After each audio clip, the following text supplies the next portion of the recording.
வணக்கம். இன்னைக்கு பார்த்தீங்கன்னா, பனை சார்ந்த ஒரு பயணம். அதில் பார்த்தீங்கன்னா, நம்ம கொசஸ்தலை ஆற்றை ஒட்டி திருவள்ளூர் மாவட்டம் தாமரைப்பாக்கம் அடுத்து சேத்துப்பாக்கம் கிராமத்தில் கொசஸ்தலை ஒட்டி நிறைய ஒரு 4-5 வருஷமாகவே நம்ம இந்த பனை விதைகளை விதைச்சிக்கிட்டு இருக்கிறோம். நிறைய பேரோட கேள்வி, ஏன் பனை மரத்தை இவ்வளோ பனை விதைகளை வந்து இங்கே நடவு பண்ணிக்கிட்டு இருக்கிறீங்க, அது என்ன தரப்போகுது, உங்களுக்கு என்ன பண்ண போகிறீங்க நீங்கன்னு சொல்லி. நான் சின்ன பையனாக இருக்கிறப்போ நம்ம இடத்துல வந்து கிணத்துல தான் தண்ணி இருந்தது நம்ம விவசாயத்துக்கெல்லாம். இன்றைக்கி பார்த்திங்கன்னா போர்லேருந்து தான் தண்ணி எடுக்கிறோம். அப்போ அவ்வளோ ஆழத்துக்கு வந்து நிலத்தடி நீர் வந்து உள்ளே போயிட்டுருக்குது. அப்போ நாங்கள் சின்ன பசங்களாக இருப்போ நிறைய பனை மரங்கள் இங்கே இருந்தது. ஏன்னு தெரியல, இடையில அதை எல்லாத்தையும் அழிச்சிட்டாங்க. வரப்பில் இருந்ததை, நிலத்தில் இருந்ததை எல்லாத்தையும் எடுத்துட்டாங்க.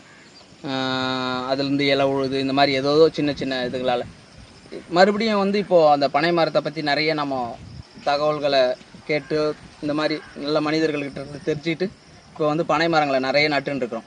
அது இப்போ நம்ம ஒரு பார்த்த ஒரு விஷயத்தை வந்து நம்ம சொல்ல போகிறோம். இந்த பனை மரம் என்ன பண்ணுதுன்னா, இந்த மழை நாட்களில் வந்து மொத்த மழை நீரையும் அப்படியே குடை மாதிரி பிடிச்சி இந்த மட்டை வழியாக தண்ணி அப்படியே வழிஞ்சி வந்து அப்படியே வந்து வந்து வந்து வந்து கடைசியில் பார்த்தீங்கன்னா வேர் வந்து அப்படியே ஒரு ஜல்லடை மாதிரி இருக்குது. இப்போ கொஞ்ச நேரத்துக்கு முன்னாடி தான் மழை பெஞ்சு விட்டது. மொத்த தண்ணியும் உள்ளே போயிட்டு இருக்குது இந்த இடத்துல மட்டும். அப்படி தள்ளி பார்த்தீங்கன்னா எல்லா இடத்துலையும் தண்ணி நிற்கிது. ஆனால் இந்த பனை மரத்தை சுற்றி மட்டும் ஒரு ட்ராப் தண்ணி கூட நிற்கலை. கேட்டால் எல்லா தண்ணியும் உள்ளே உறிஞ்சி நிலத்தடிக்கு உள்ளே கொண்டு போயிட்டு இருக்குது. அப்போ இந்த மாதிரி ஒரு 1000 பனை மரம் இருந்ததுன்னா, ஒவ்வொரு பனை மரமும் ஒரு 10 லிட்டர் சேகரிச்சதுன்னா கூட 1000 பனை மரம் 1000 10 எத்தனோ 1000 லிட்டரை வந்து நிலத்தடிக்குள்ளே வந்து ரீசார்ஜ் பண்ணுறதுக்கு நிறைய உதவுது.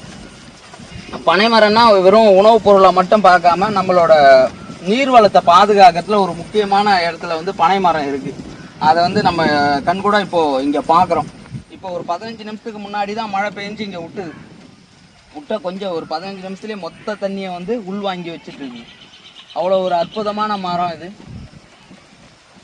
நன்றி. இப்போ பார்த்தீங்கன்னா அந்த மேலேருந்து வடிஞ்சு வர தண்ணியை அந்த பஞ்சு மாதிரி ஒரு மாதிரி அந்த சல்லடை மாதிரியான ஒரு அமைப்பு பார்த்தீங்கன்னா அந்த வேர் பகுதியில் பார்க்கலாம்.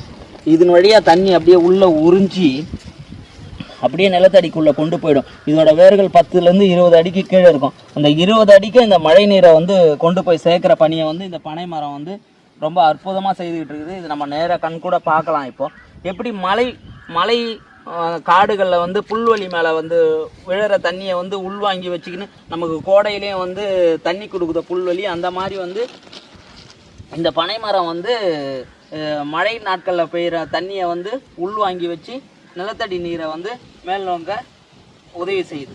நன்றி. வாழ்க வளமுடன், வாழ்க வளமுடன். செழிக்கட்டும் விவசாயம்.